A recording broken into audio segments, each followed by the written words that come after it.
Bir.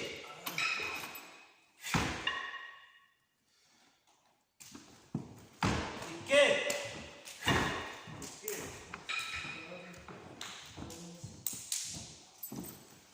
Üç.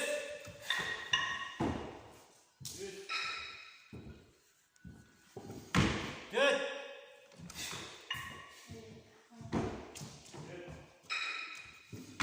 Beş.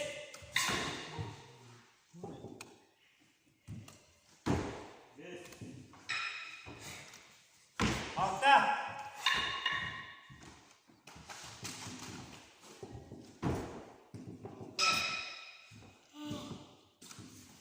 Yedi.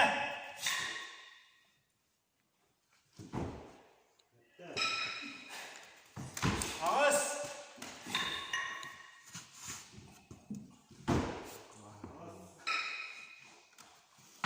Dokuz.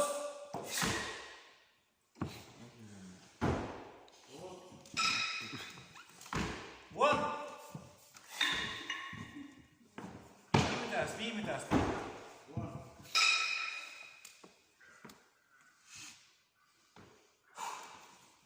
On bir.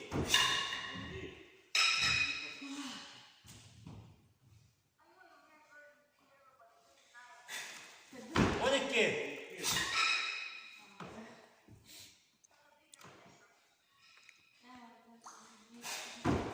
On üç. Tabii şey var.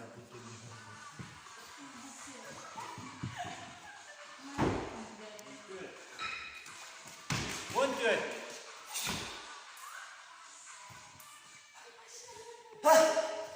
On beş. On altı.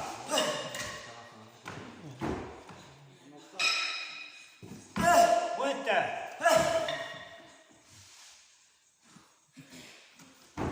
On dokuz.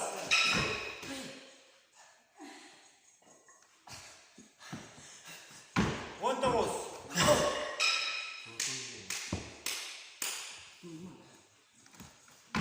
Yüzde.